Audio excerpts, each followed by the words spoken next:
All right, welcome back. Another episode of Football with the Great American Youth here. Probably the final regular season, postseason episode that we have for you guys. Might have Yeah. a season recap later, but this is it for now. A lot to go through, so let's get into it. Yeah. And as always, starting off with the regular season stories. And the first one is I mean, NFL refs have had a number of awful calls over the years. We always see them impact games, but the the Lions just got absolutely brutalized this weekend. Taylor Decker on a 2-point conversion. He was, on the outside. He reported as, I guess there was another lineman who came on. Taylor Decker's their starting left tackle.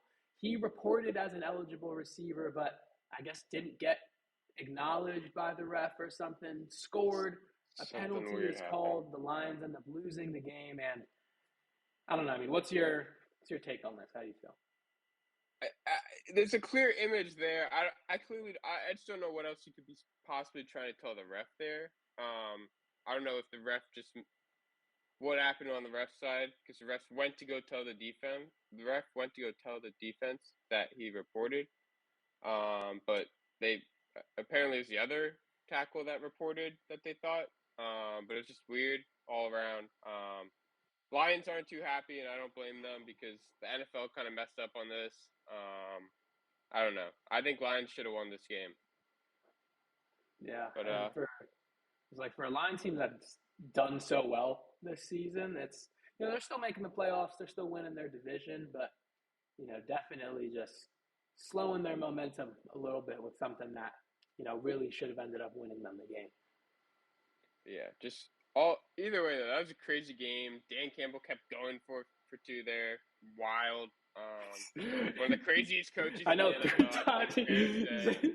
Gambling man. But yeah, we move on. I think crazy. There's a ton of stories around the NFL, but the biggest upset of the week was probably the Cardinals beating the Eagles. I don't even know if it's an upset anymore because the Cardinals beat the Cowboys. They've beaten some good teams this season, Kyler surprisingly, is and it's starting been out of to. nowhere.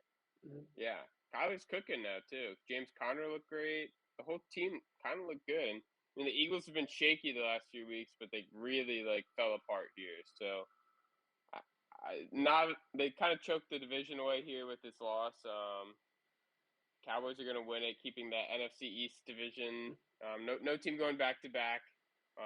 That streak alive, which is crazy, but wild around the NFL. Yeah, I was gonna say that's really the biggest thing is the Eagles just fumbling the division. They had every opportunity to win it, and were playing really well at the start of the season, but now it's not really going their way so much. And that last story, the Ravens, they're like kind of actually a good team. It's annoying because half of our half of our league is Ravens fans. We're Commanders fans. It is not fun to admit, but the Ravens are like legitimately the best team in the AFC. Lamar Jackson has just turned up with his passing game. I think we've even with some of the injuries they've had, Zay Flowers, Odell Beckham, Rashad Bateman, they've all kind of really started to produce, and the Ravens are really picking up steam heading into the postseason. 100%.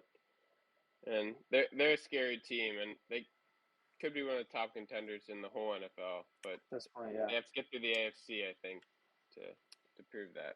And to dominate the Dolphins like that, I mean, it's definitely, the Dolphins have been, an inconsistent team themselves at times, but I think this was really, and I think the kind of the bigger story about this, bigger than the offense, the Ravens' defense has been crazy this year. The past 2 weeks, Insane. especially, they've been forcing turnovers. They've been, really getting Stop two of the scores. best offenses. I mean, they've been impacting the game so much, and that carries over into the postseason. This might be a Super Bowl winning year for the Ravens, which pains me to say, but like that might end up being true. Exactly. And checking in with the Commanders. Honestly, at this point, I'm happy we're losing. I think we're in contention for the number 2 pick right now, which I would be very happy if we got that personally, but we'll see. I think Rivera's definitely out. I think that's a fact at this point. Don't really know what they'll do with Bieniemy. Hopefully, he gets a chance at head coach. I think he's done some good things with the offense, but I think Sam Howell's on his way out too with these recent performances. And I honestly think they'll keep Brissett. Ideally as like a mentor to a young QB if we draft maybe Caleb Williams. Come bring him back home. That would be cool.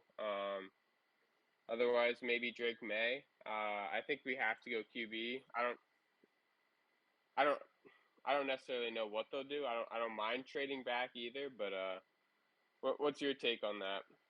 Yeah, I mean, it's interesting because a few weeks ago, I feel like we were saying Howell should get his shot at being the starting QB next year. Now, after the recent losses, it's like, maybe we're going to be in a position to have the number 2 pick. And the way Justin Fields has been playing recently for Chicago, maybe we're going to be in a position to trade up to the number 1 pick and pick up Caleb Williams through that. So, it's really interesting. Even if it's not Caleb Williams, Drake May, just as good of a quarterback option. Jaden Daniels won the Heisman. He had a great season. There are a lot of, solid quarterback options if we stay at number 2 or wherever we land, if we trade back.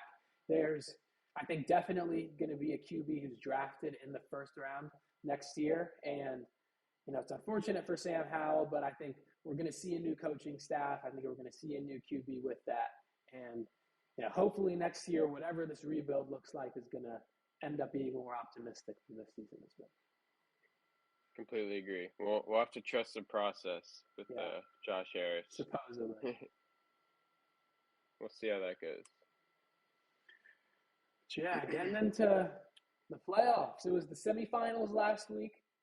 And I guess I'll let you start off the first matchup. The results on the screen. Yusuke taking down the bye week Matt Cohen, 96 to 79. I mean, it was a pretty dud week from Matt's team. Really, strange to see. But Yusuke ended up pulling through. Breece Hall, Amon-Ra St. Brown, just solid week for his team. Good enough week for his team to win. I mean, we talked about it. He relied way too heavily on the Chiefs, and the Chiefs had a bad week. And what happened? They lose to the Raiders. Nobody saw that coming. I mean, I think we talked about it on the podcast, saying you can't rely on the Chiefs. You can't rely on the Chiefs. At least I know I said that. So, I mean, yeah, he still put up an 80-point week. Not bad, but not enough. Yusuke's team his team averages, like, it has a high ceiling. A lot of his players had high ceilings, and they proved it that week. So that helped him advance. But yeah, easy win there for him.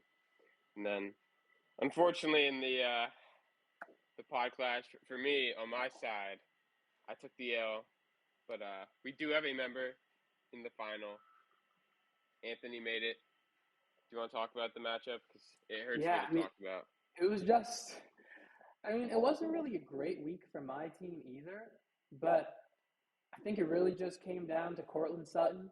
Wasn't able to produce for you against New England. Dalton Kincaid, even though the Bills won that game and Josh Allen did really well, he wasn't really a part of the offense. And DJ Moore didn't really do that much against Arizona either. Having those 3 starters not really have that impact for you was huge. I think if you have one more like effective guy in there, either at receiver or flex, and like this matchup was close enough that you end up winning there. And I didn't have a lot more to put out. So it was close matchup. I was definitely feeling stressed. I took a bold move in benching Jonathan Taylor for Chuba Hubbard. Nico Collins I left on the bench as well. It was his first game back, but ended up working out for me. I got the -1 from the Bengals defense. That was stressing me out at the end. And I got a dub from Laporta and ETN. ETN really scared me this week. The 4.6, he's been not doing great this week. Waddle hasn't been doing great, but he ended up being hurt, so I didn't have to think about it. I was like, Waddle's not playing, but ETN was stressing me out, especially after this performance, but still managed to pull through and make it to the final. Yeah, and in the kicker battle, we talked about it. I think if Dustin Hopkins didn't get hurt, this would have been a lot closer because the Browns were close to kicking field goals at a lot of chances, and they ended up going for it. I'm not going to say that, impacted it because it definitely didn't. I wouldn't have won. A kicker's not making a difference here, but it would have been closer in the kicker battle at least. Yeah. I will say that. But you did win that, and hey, look, the best kicker. It had a big impact on the fantasy season, so we'll get to how your season plays out in a sec. Yeah. So yeah, just those rest of the matchups for the week. I beat Jacob, Yusuke beating Matt. So that's your finals matchup right there. Matt Levin beating Joel in the Irrelevant Bowl. So, really meaningless matchup. Matt's team doing well in a week that it doesn't matter at all. Adwin and Sammy, the highest scoring matchup of the week. Both their teams go off. They went off. 46. Mike Dominated. Evans having his best game. That trade ends up being worth it for Adwin when he's in the losers bracket. It still does something for him. And Alex's team did really well too. CeeDee Lamb, Jordan Love, his kicker went off as well. He's the teams we were talking about it before we got on. This was a really just solid year. Every team was really good, had that high upside.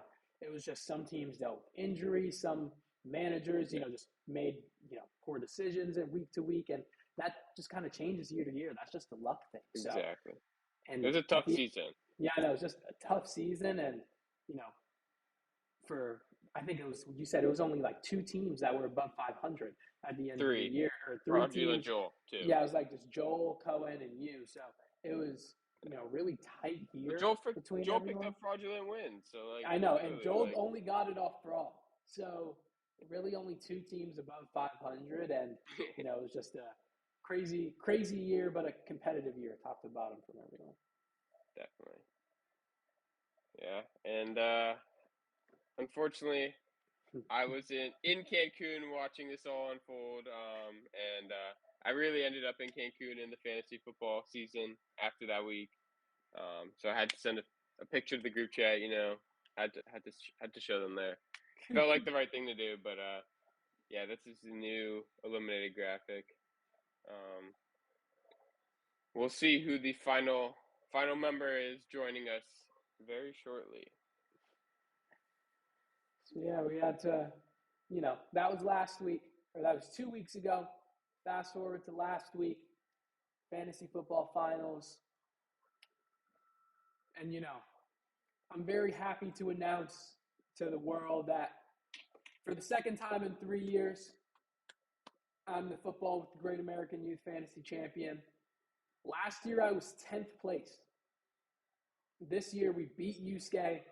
And, really it was a pretty entertaining final, I feel like. Early on in the day, I was not feeling confident. I'd given up. I hit my reverse jinx early in the day.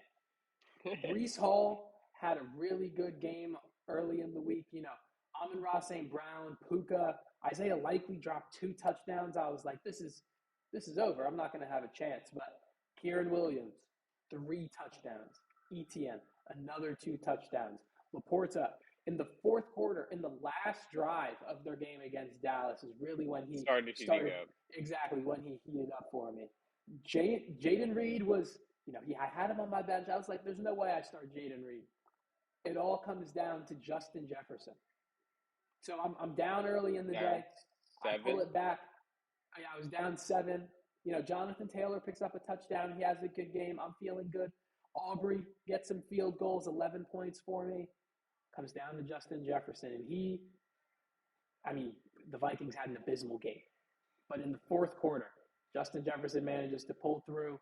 He gets 2 catches in one of their drives, goes over the 7 points that I needed, and ends up winning me the fantasy championship. So it was a back and forth matchup. For a second, I was stressed because the Vikings really have nothing without Kirk Cousins at quarterback. I feel like they are a team. It's really going to be interesting for them this offseason if they're going to try to go back with Kirk Cousins, who is going to be healthy after this Achilles surgery, but he's a bit older. How is that going to look for him? Or will they just try to draft a QB high? So that'll be an interesting thing, but doesn't matter for me. Justin Jefferson, he did what he needed to do. He got his 8 points and ends up winning the fantasy football championship. So I'm very, very happy. I had to do it for the podcast. One of us I couldn't just make it to the final and not win. I knew you were going to win if you made it to the final too. So, had to do it for us. Had to do it. Thank you for taking a dub to the podcast. And, this still relatively irrelevant game. I mean, so irrelevant that in honor of the season he had, I guess I didn't replace this correctly, but there should be Dustin Hopkins in there. I played him, even though he was out. I had to ride with my boy. It was a great season. Had to take third place with the season I had, show out for the podcast. But yeah, we move on. Third place from second to last to third place. I'll take that. It's improvement.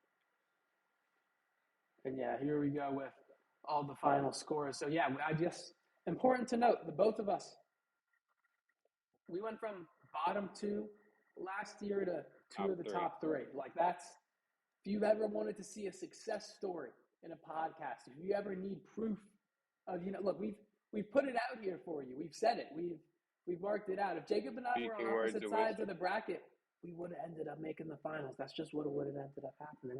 It would have happened. The fantasy football bracket didn't allow for us to meet in the finals, but that's what would have happened. We both had great years. We're going to be back next year to have great years again. And, it was just a great season overall. But a few more relevant matchups. Matt Levin winning again, good for him. I guess Alex avoiding. Yeah, I was like, didn't matter. Alex avoiding last place. Every team was really in it at the end, though. Every team ended at 7-10. That's the crazy part to me. That's like a solid record. And we've had discussions. Came down to points for, right? Exactly. And we've had discussions about next year moving into, expanding the league, potentially adding in some new members. This might be based off how the league is going this year, we've already, I think, kind of established that we're a pretty solid league. We're pretty in tune with each other and on the same level. Adding in some new players might be an interesting way to just mix things up a little bit, see how the league is going to be a little bit different, maybe change up just the tactics and how the records are looking, because I feel like we've gotten to a spot where everyone ends up being in that same range. Yeah, 100%. And then boom, the final eliminated graphic with everybody except our proud winner, Anthony. But before we get to me, we got to acknowledge our down bad. And we hate to do it. I mean, tied for first place last year to last place. He says it himself. My bum-ass team will still lose to a no QB team. I mean, I don't know if that was a reverse jinx, but it didn't work. So yeah, the lights were brighter than expected. This graphic was made by Matt Levin, our graphics creator. Pretty bummed out, but our graphic designer, he got off of strike. He was a little bit upset in our last episode after he lost, but came back with a lot of these graphics today. So we gotta show him respect. Thank you. Hopefully next year you make it to the playoffs. That's our hope for everyone who ends up working with us. Definitely. And yeah, the final bracket. The job is done. We did what we had to do. We came. We got fourth. I didn't make any trades this season. I stuck with my roster. Sam Laporta, Nico Collins. I'm never drafting Jaden Waddle again. I really don't think that I can draft Jonathan Taylor again. I hope that I do not get like a top. I don't want to pick. Number 2 is a terrible pick to have. I would rather pick 1 or if I'm not picking 1, I want to pick 4 or below. I don't want 2 or 3. Those are awful picks. But those are tough picks. But I managed to handle the waiver wire. You won with it. I know. I managed the waiver wire well. I built my roster well. I had depth. I did what I had to do. And, luck was on my side at the end of the day. That's how you win fantasy. When your records are this close to each other, I have to have luck on my side. I have to make some of the right matchup picks, some of the right gut calls. I did what I had to do, and it got me to the finals for the second time in 3 years. So, I just want to remind everyone of that. While I was last place last year, it's a little bit of a dynasty. that's starting to form here. So I don't want to, we'll come back next year. We'll see what happens. But if Some I pick up expansion potentially. but we have some mix things up. back to back potential next year, and I'm feeling pretty good. I'm feeling pretty good about just my ability to build my team. My ability to do fantasy, and y'all are going to see us. Look, Jacob finished third. It may not be me next year. Jacob may end up winning. He may end up having the better. Jacob could have been in the finals very easily this year. He was one player away from doing it. So, it could be either one of us next year, but I think I feel good about my ability to get to the playoffs and to, get to a spot where my team has a shot at winning. Definitely. And then got to wrap these up as the regular season comes to an end. Tough over-under slate. All unders. I mean, this is the second time we've done this, and it's been all unders. Pretty wild now. Yeah, it's been brutal. Unders are not my strong suit, as you guys can tell. Only got one of those right, as we both got James Cook correct. You also got the Rashee Rice and DJ Moore unders. But, Jared Goff had a tough game against the Cowboys, and it was close. I think he finished with around 13 or 12. But, it was just under that mark. But I think it was like a pick or a fumble away from getting it. So maybe again, that 2-point conversion would have helped him out too. I mean, that probably would have done it. Honestly, that realistically would have done it. But things happen for a reason. We all unders, and Anthony, you really showed out this year. Right? You might need to head to Vegas and become a odds maker, fantasy odds maker. This is just a good year for me. I can't lie, for fantasy football. We not only did we win the league, but get in the sweep on the over under and the debut of the over under in the regular season and the playoffs. It feels pretty good. We were close though. Again, just like we were in the regular season and in the postseason, neck and neck. We're both on top of our fantasy football game. So if you needed any proof, any recognition, look, 2 years in, we're top 3. We're adding new things in. We're, competing with each other in new ways. Look, we're unstoppable at this point, very much. So I'm trying to say we've reached new heights, and shout out to the over under for being a thing this year. I think it was a fun segment, and maybe going into next year, this is something we'll keep up doing. We'll see. Then the last 5 seasons, pretty wild looking at this. I mean, obviously you can see your last the last 3 years. We've both been, besides that, hovering around average. I mean, you have 2 championships, I had 0.